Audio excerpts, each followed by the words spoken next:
Okay, in my never-ending quest to do something new, I'm going to do something I've never done before. I'm going to read the same story that I received from a real person twice. The first version you're going to get is exactly what I got in the email. And the second version is going to be how Neoma edited it. Now, I'm not doing this to make fun of this writer at all. We all have gifts. Some people have the gift of, academics, and some people are great with their hands. They're good wrenching on engines. Some guys are good welders. Some people are great with numbers, and they're accountants and they're engineers.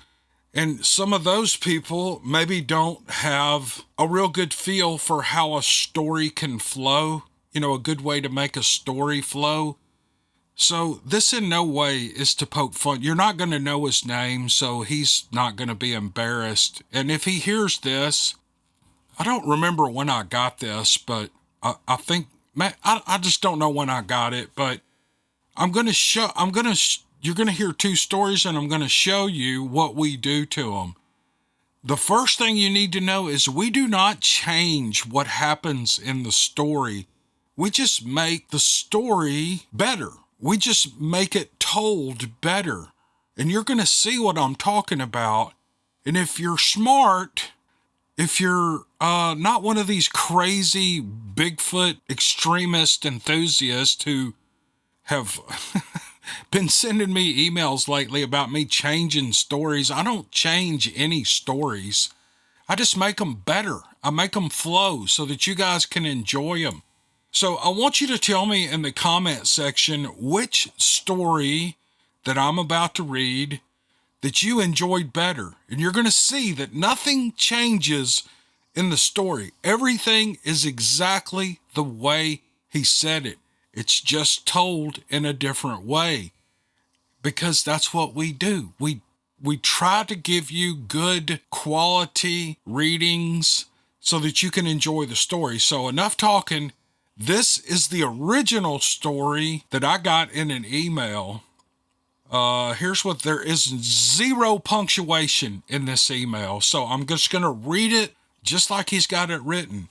Do not use my name or say my Gmail name. So my name is blank. He doesn't want his name told. Let's begin. It was a short while ago in September 17th, 23. I was at a little place that is an indoor range for archery. I do archery and I think I'm pretty good at it. And it was around 2 p.m.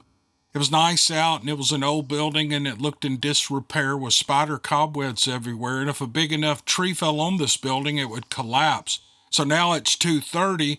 And the door is wide open, and I'm sitting there about to pull back my bow when a loud bang hits the side of the building. Now I let my bow down and run the short shut the door because I didn't know if it was a person or a Bigfoot. And then we grabbed some weapons and then went outside and see what hit the side of the building.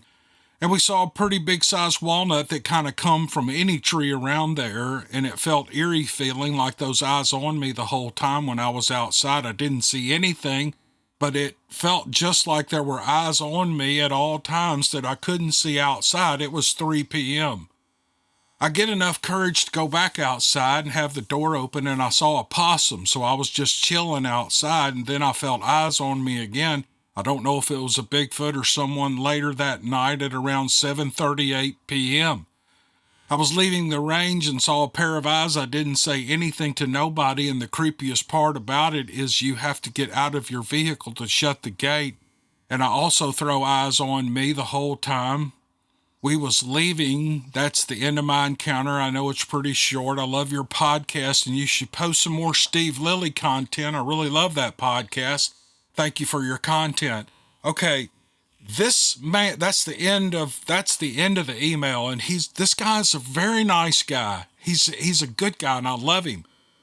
And if I read every story just like that, nobody would enjoy the story. But I don't care if you send them to me just like this, because we can make them better. We just want your experience so that we can share it with the rest of the world. That's really what I like doing. So now I'm going to read to you the edited version.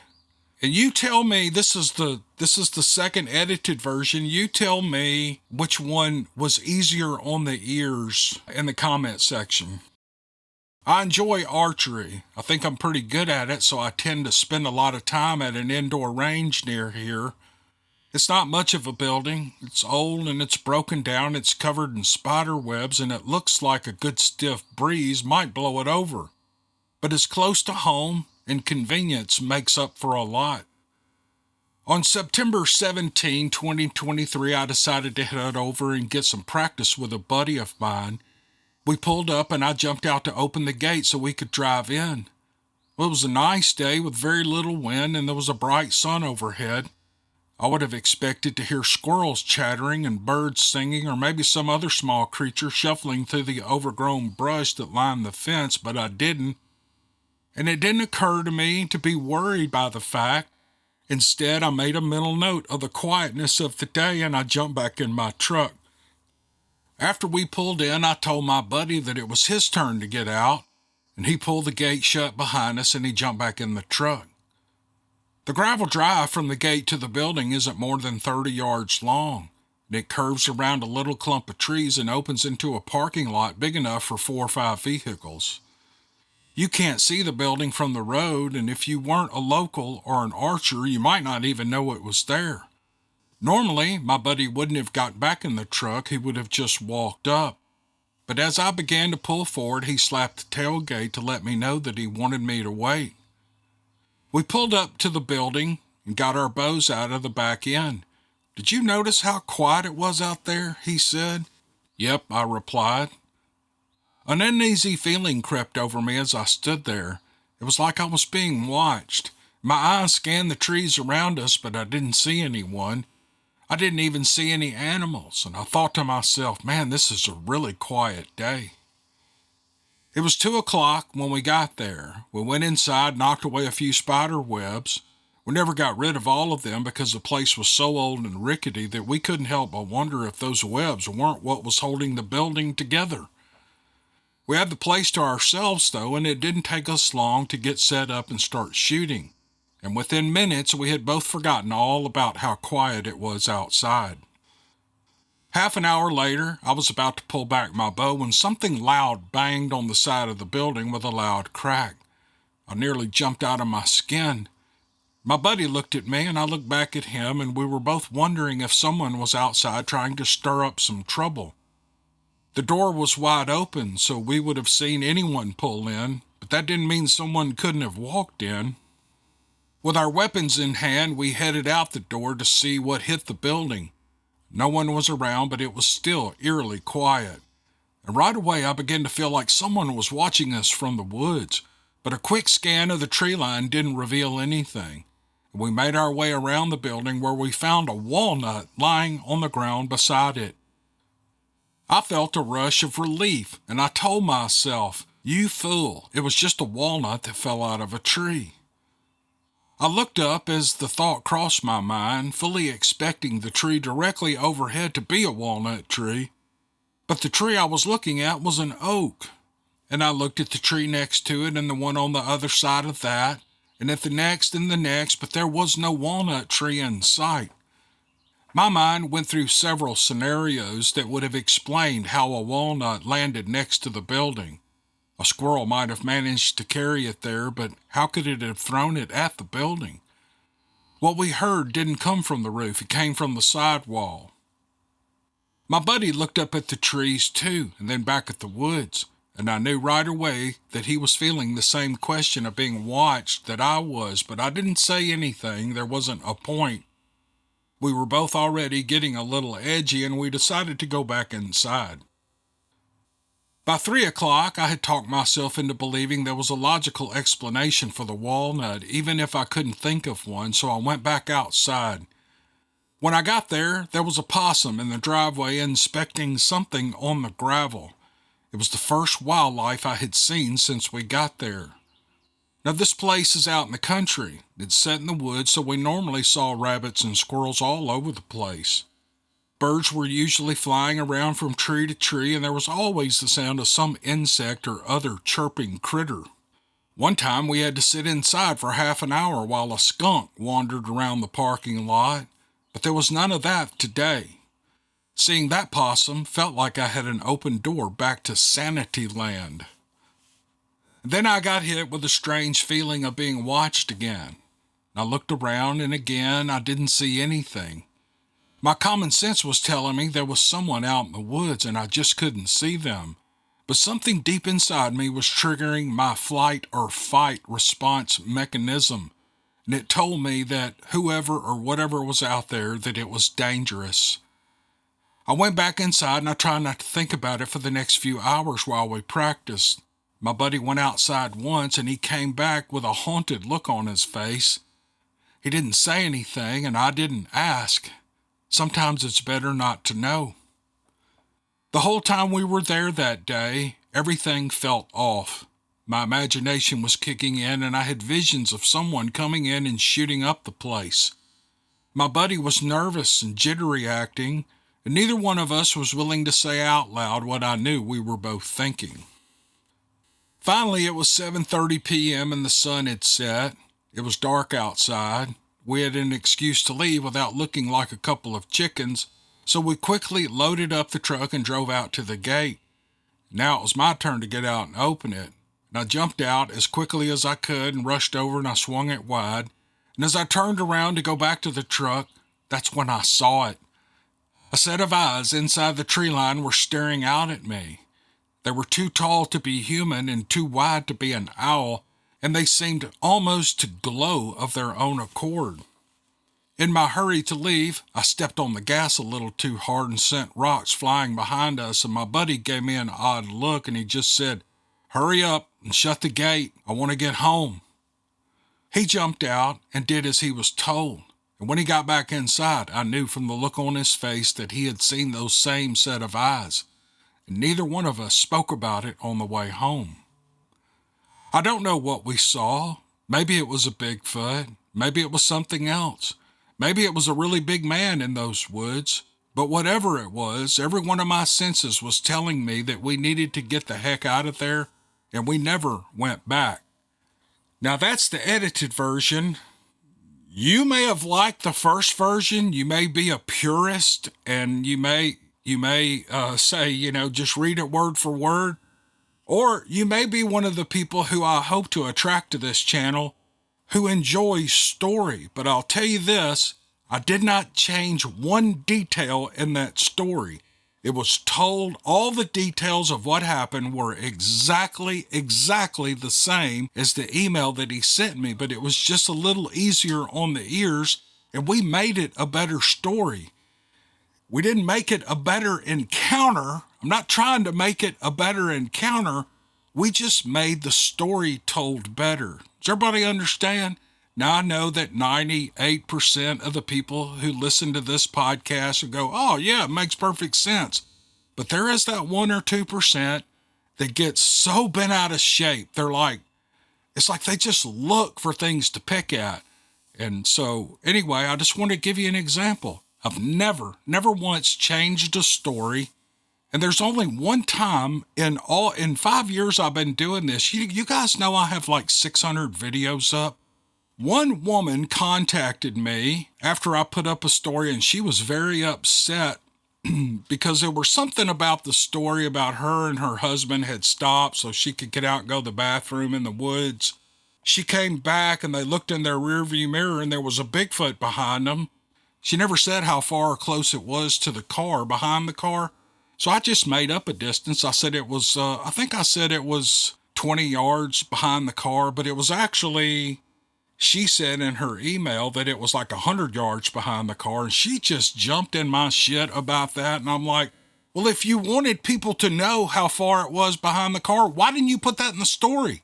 I had to put something in there. You got to give some kind of reference in these stories so people know, they can visualize in their head what's going on. So if you leave it out and I add something in that's very critical to the story, that's not on me, that's on you. Put the details in that you want in. So I'm not being critical. I'm just saying there's only one time someone has ever contacted me and said, "You changed my story." And that was it. That was the only thing I've ever heard out of anybody. So If you're not a good writer, if you're a storyteller like this guy is, please keep sending your stories in. We're fine with that. We can make them great stories, and we won't change a single detail of your story. So keep them coming. I appreciate you. I appreciate you enduring this podcast. It just was kind of on my mind, and I had the opportunity here. I had both versions right in front of me, and I thought I'd read it to you. So there you have it. There you have it. Okay, here's kind of a short story about a woman who talks about her psychic abilities. Let's see, Naomi says, when you read this, tell me that you can't hear Fran Drescher from The Nanny telling the story. Can you do a nasally New York accent? I don't know. I don't know. Anyway, here's the story. I've always known there was something a little different about me, but I could never give it a name or even describe it. I get messages about other people in advance. It doesn't happen often, but when it does, it is earth-shattering for me, and occasionally it is for the people around me, too. When I was 13, we went to my cousin's wedding. His new bride's brother, Frank, was dancing with all the girls in the room. I didn't dance with him. Something about him kept me away, and I couldn't explain why. Years later, Frank and I would meet in a different social setting when a mutual friend introduced us. He and I dated for a while, and I loved his company, but I realized that our relationship was not meant to be boyfriend-girlfriend. We did, however, have a strong connection. It was very strong. Eventually, we stopped seeing each other. He moved on and started dating a girl from my high school that I knew, but I was not friends with. She was a little too wild for me. Well, they got married, and I married someone else, and I never gave him much thought after that. And then one night, I dreamt that someone close to him died. I was telling my husband about the dream, and he was countering with his jealousy of me dreaming about someone else when the phone rang. It was my mother telling me that my cousin's mother-in-law, Frank's mother, had passed away. And when I told my family that I knew, they were understandably shaken. As the years went by, I began to think that I had outgrown this ability. I didn't have any more premonitions, so I never gave it much thought. The next time I would see Frank was on Interstate 95, the New Jersey Turnpike of all places. My husband was in the United States Navy, and we were heading to his next duty station when I happened to look over, and who should drive up alongside our truck but Frank on a motorcycle. We made eye contact, and he waved, and I nodded, and he drove off. That would be the last time I saw him alive. Another 6 years passed before I gave him more than a passing thought, and then suddenly I couldn't get him out of my mind. Somehow I knew there was a message coming to me from him, but I had no way of finding out where he was at that point. I had heard that he and his wife had divorced and that Frank had moved south, but even his sister didn't know where. I lost touch with my cousin and his wife for a while, and several years passed and we made contact again. And over the course of a long conversation, it came out that Frank and I had dated, and something that his sister had never known before. And it was then that she told me that Frank had passed away from a heart attack in his 40s. It felt like I had been punched in the chest. I figured out the year of his death, and that was when I put two and two together and realized it coincided with the time that I was getting really strong messages from him. Over the years, I learned not to talk about this ability to anyone. These days, most of the people who were in my life then are no longer with us, so it doesn't matter so much anymore. I wasn't always that way. One day at work, I got a feeling that an upcoming death very close to me was about to occur. It was so overpowering that I began to cry uncontrollably. Several concerned coworkers pressed me to tell them what was wrong, and I regret today that I told them the truth. And a few days later, I got the call at work that my father had died suddenly of a brain hemorrhage. I was never treated the same again. And when I knew my sister was about to die, I called her, and despite her reluctance to allow me to visit, I went. I took her out to dinner, and we went to the movies, and we enjoyed the whole weekend together. It was the last time I saw her alive. This is how it is. I can predict events as well, but then people look at me strangely if I tell them about it. It takes time for some of us to realize that we don't need to share the message that we receive, even when they are true. Oh, that may be the first psychic story I've ever done, but that was very interesting. I think people kind of get messages and undercurrents and feelings. Sometimes, I don't know, I can't put my finger on it, but there are times when I've dreamed things and those dreams absolutely come true to the detail. Some of them are scary dreams, some of them are fun dreams, some of them are, just kind of average, kind of benign, mediocre dreams. Maybe there's probably been a half a dozen in my life, and the exact same thing I dream actually happens. I could go into detail on it, but that would be kind of boring. But anyway, I kind of believe in this stuff. I think this psychic thing is for real, and I think it's even more for real when somebody just kind of keeps it to themselves. People who use it to profit and to gain attention from others.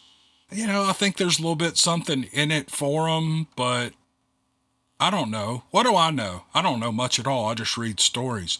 But thank you to the woman who sent this. I'm glad that you sent it. And the New York nasally accent, that was just a joke from Neoma. This was a very good story, and I didn't hear her telling this story in that nasally accent. But Neoma, you a bad woman. Here's a Bigfoot story, and this is kind of a manly story. I think you guys will like it. Here's what he writes. This is really good. It has taken me more than 8 years to find the courage to share these two stories with the general public, but I'm tired of waking up screaming and fighting in the night, and I'm done with all the Bigfoot magnets and socks and shirts I get for Christmas every year. They all think it's a big joke. But when I ask any of them if they want to come with me to the Honey Island swamp to do some fishing or hunting, they're always too busy, or they've already made other plans. Even my wife, who insists that she is a non-believer, won't come camping with me. Some say that's because she's smarter than me. Now, that can't be right. Growing up in South Louisiana, I have spent a great deal of my life hunting and fishing. My dad would take me as often as he could before I got my license. Once I was able to drive myself, I was out there nearly every weekend doing one or the other. And I'm an avid bow and gun hunter as well as a dedicated freshwater, saltwater, and blue water fisherman. When I was a teenager, most of my friends had drive-up camps on the Pearl River that we'd disappear up the river to every Friday night after football games. After I graduated from college, I found myself in suits for most of the work week, but on the weekends I'd always find myself back in my rural surroundings. Even after all these years, I won't say I'm great with a bow and an arrow, but I'm pretty good. I'm better with a gun, and better still with a rod and reel and a spinnerbait. It was back in 1990 or 1991 that I first realized there was something out there that I couldn't easily explain. I was still single then, and it was early October, and my buddy and I had taken a small John boat up the river to do some bow hunting. It's a tricky area to get into the dams and locks and underwater sawyers and snags and sills and weirs that were built by the Corps of Engineers. We were in the area that most people know as the Honey Island Swamp, but we called it the Big Woods. It's a beautiful upland swamp, most of the time that stretches for 40 miles and it reaches 5 miles across.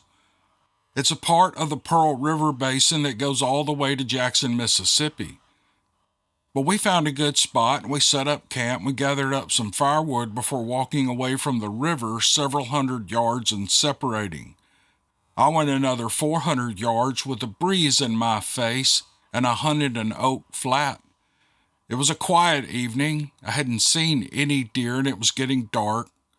Once I couldn't see the sights on my bow anymore, I decided it was time to head back to camp.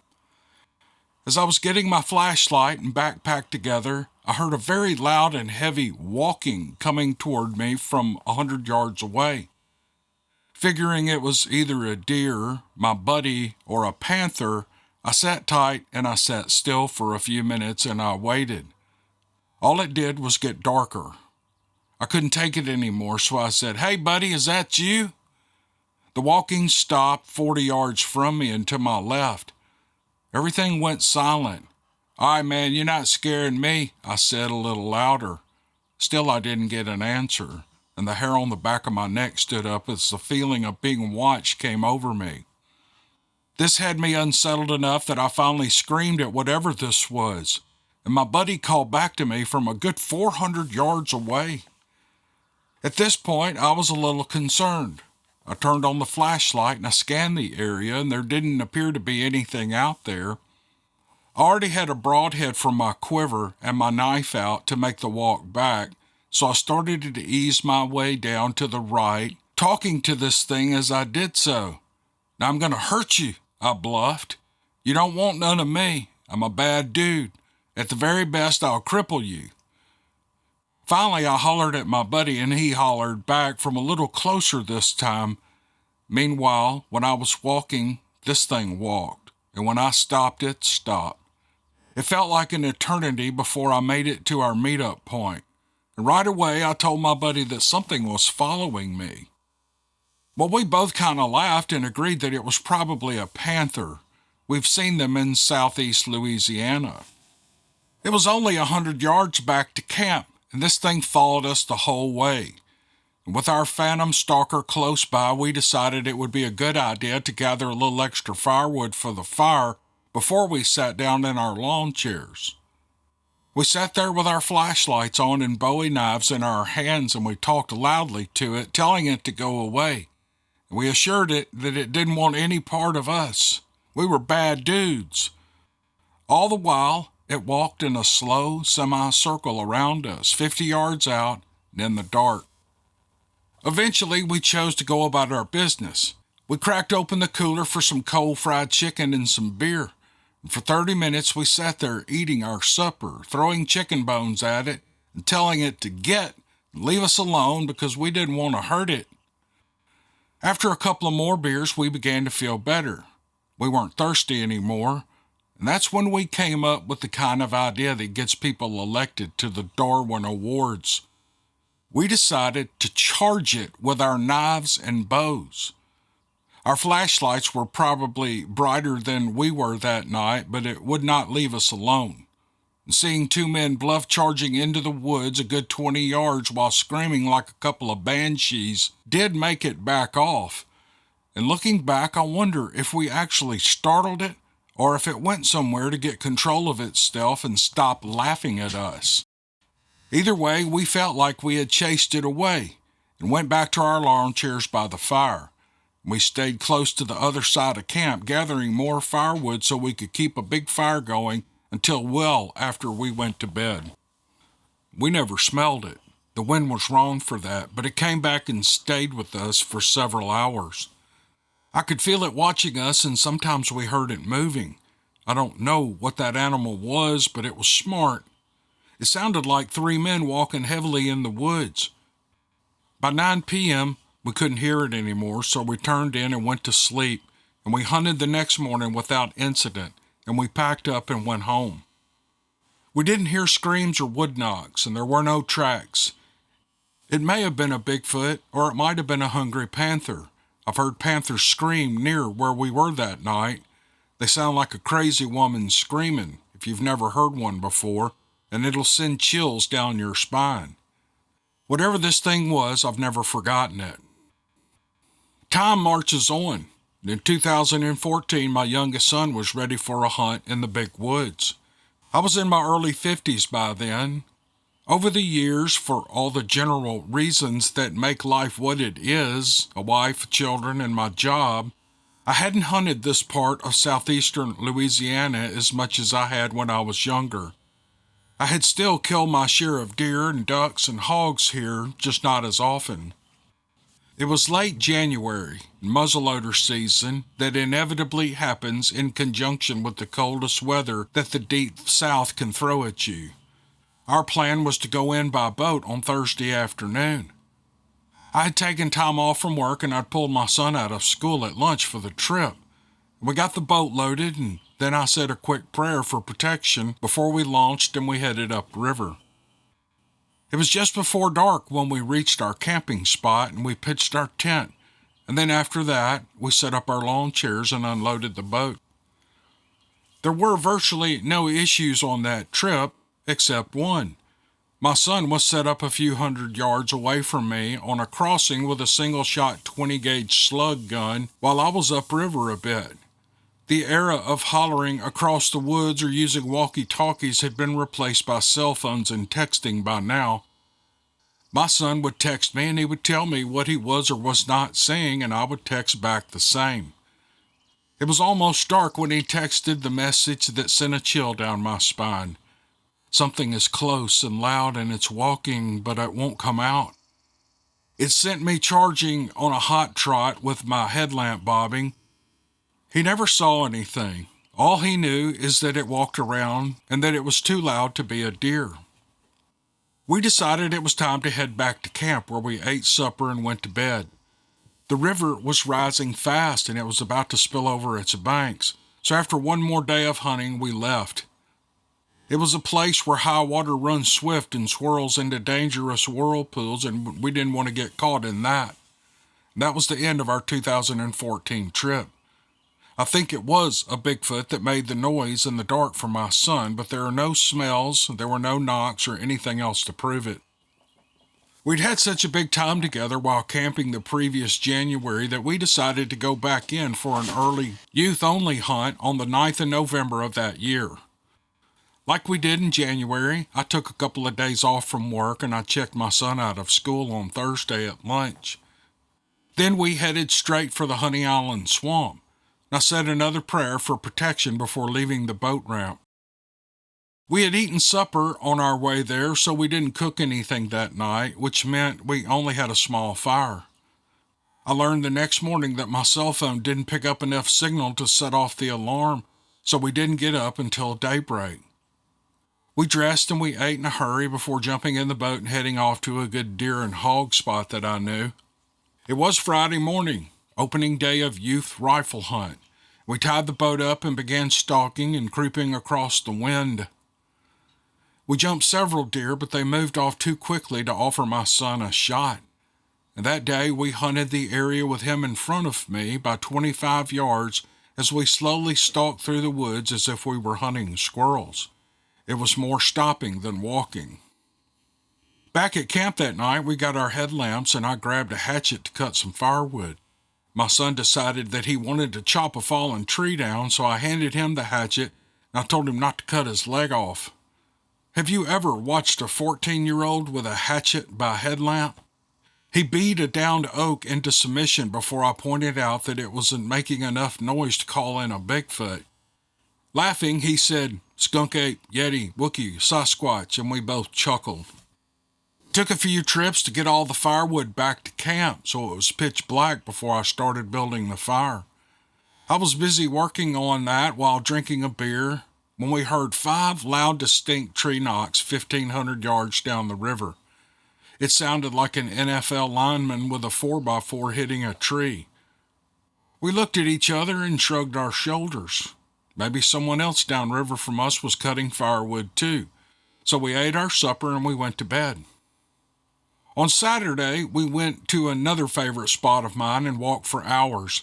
We jumped more deer, but again, there was no easy shot for my 14-year-old. We walked our way back to the boat where we ate our lunch and suggested that we go back to the spot we were at last January where my son had heard something. It was 5 o'clock when we heard it. It was the same loud walking sound in the woods 100 yards away from us. I took my pistol out in case it was the sounder of hogs. I could smell something like wet dogs and rotten garbage that I attributed to hogs. My son looked over at me questioningly, and I said under my breath, "It's okay, just sit tight." The wind was wrong for us. We were upwind of whatever was out there, and all we could do was sit still and listen. It never showed itself, and finally we walked back to the boat and headed back to camp. Again, we had to gather firewood in the dark, and I watched my son beat another tree to death, and we gathered up the limbs for the fire. I had barely got the fire going when we heard another round of knocks, but this time it was not 1,500 yards down the river. It was only 400 yards, and it was even with us, and this wasn't funny. I had no explanation for it. I didn't think anyone would be stupid enough to prank a couple of armed hunters in the woods. I built the fire as big as I could, and I got out the portable grill. The wind was blowing almost straight from us toward whatever was out in the woods.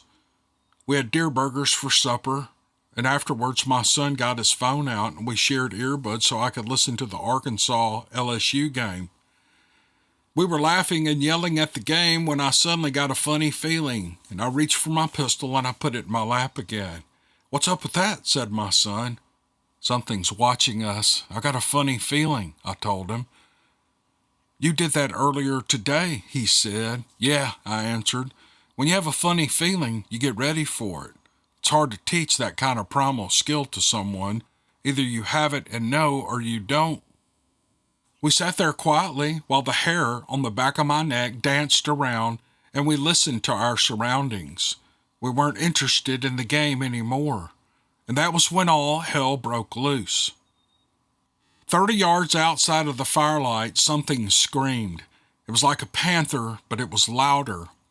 Then the scream turned into a howl, and that turned into something more like monkey laughter. It happened all in one long bellowing breath. We looked wide-eyed and open-mouthed at each other, and I told my son to get his rifle, and I stood up and pointed my handgun at the sound. We stood there with our backs to the fire, facing the river and staring into the blackness all around us. "Dad, what is that?" my son asked. I had to tell him, "I don't know, son." In all my years of hunting, nearly 4 decades, I had never heard anything like this. Even as I was telling him this, everything went silent, and then it happened again. It started as a scream and worked its way into a howl and ended with a crazy laugh again. It was so loud that it vibrated in our chests and rattled our teeth. I'm a very loud man when I want to be, but I never could have matched that sound in a million years. "Do you want to turn on our headlamps and go hunting for this thing?" my son asked. "No, if it wants us, it can come into the firelight." I wasn't about to head into the darkness with a pair of headlamps and a pistol and a 14-year-old boy with a rifle. It must have screamed 15 more times. I told my son to take the rifle off safety and scan the area to the left and the right where the sound was coming from. "And if you see anything coming in, shoot it in the chest. I'll go for the head." It finally stopped screaming, and my son asked if we should try to shoot to scare it away. I didn't think that was a good idea. We needed to save our ammo in case we needed to try and kill this thing. "We're going to scream back at it," I told him, and that's exactly what we did. We stood there and screamed at it, maybe 5 or 6 times, and then everything went silent except for the crackling of the fire and the gurgling of the river. There were no bugs, no frogs, no other night sounds at all. And for 10 minutes we stood there in the silence. We didn't budge an inch. A lot of people might ask why we didn't record it.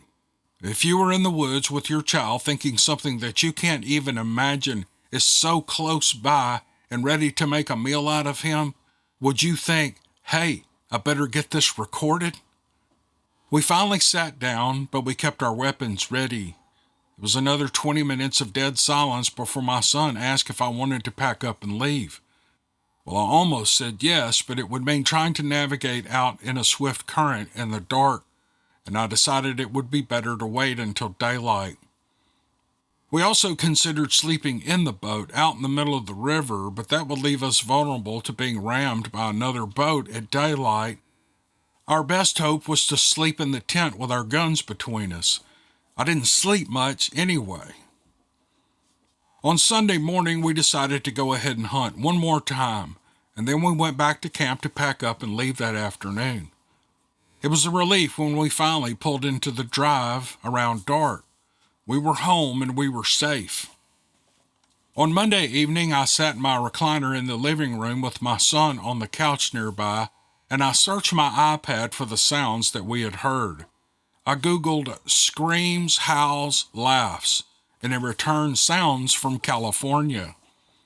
We listened to several before I came across one recorded at night from an Indian reservation somewhere in California, and as soon as I heard it, my son bounded off the couch and looked me dead in the eye. "Dad, that's exactly what we heard." I had to agree with him. If I were a smarter man, this story would end here, but no one ever accused me of that luxury. When my son was 17, we tried over Thanksgiving to go back. But between the issues I was having with my truck and the 15-horsepower motor that broke beyond repair before we ever left the dock, we had to turn back. My wife said to me then, "Baby, maybe God did not want you or our son to go and meet up with Bigfoot. Something bad may have happened. Come on home," she said over the phone. It was sound advice, but it was not like I had any choice, so we went home. 2 years later, my son was in college and getting busy with his own life, but me, being the hard-headed man that I am, I wanted another crack at hunting that area. I took my buddy with me this time because I figured the place where my son and I had camped was his Bigfoot hunting area, and we picked a different spot to camp. We saw what almost looked like a shelter. My buddy got a medium-sized doe, and I tore up another motor, but we didn't see Bigfoot. These days, I go in at daylight and I hunt all day. I take naps in the woods, but only during gun season when I'm carrying both my rifle and my pistol. I carry my pistol with me when I bow hunt, but I don't nap then. Over the last 10 years, I've learned a lot about Bigfoot. I listen to and watch a lot of podcasts and videos. I watched the Missing 411 about bow hunters and hikers going missing in various national parks. I think these Bigfoots are smart. I think they take and eat people who go into the woods without a rifle. They know the difference between a bow and a rifle in a hunter's hand. My advice to hunters and hikers who go into the woods without a good pistol is to beware. You could be an easy meal, a target of opportunity for these things. As my dad taught me when I was a boy, it's better to have a gun and not use it than to not have one and need it. And that's the end of the story. That was an excellent story. This guy, they never saw it. They never saw whatever this creature was, but the evidence and the sounds and the movements they were hearing and the walking around them every time they would go hunting in the swamp area is pretty compelling evidence to me that they were actually dealing with maybe the Honey Island swamp monster. What do you guys think? Anyway, it was a great story. The man's name was John. I appreciate you sending it, John. Loved it. Loved this story. Hey, thank y'all for listening to this podcast. If you thought it was good enough, maybe give it a thumbs up, leave a comment. Maybe you could even subscribe. That would help me. I just looked at my subscriber count. I'm almost at 200,000. Isn't that cool? Who in the world would think a redneck from Mississippi would have 200,000 people click the subscribe button? It blows my mind. Also, I'm in the short rows on Steve Lilly 16. I think it's going to be really good. Y'all probably don't know. I've used that term, in the short rows. Do y'all know what that means? Back 100 years ago when a crew was picking cotton, the boss would yell out. He'd say, "Where y'all at?" And they would holler back at him, "Boss, we're in the short rows." That meant they were at the end of the field, probably in a corner where the rows shorten up. Because I guess they'd always start in the long rows. So if you're in the short rows, you're almost done. I thought I would just give you a little explanation of what in the short rows means. But I am in the short rows on Steve Lilly 16, and it's going to be pretty good. I don't have a date yet when I'm going to put it out, but it'll just be a few days. All right, thanks again for listening to the podcast, and we'll see you guys on the next one. Thank you.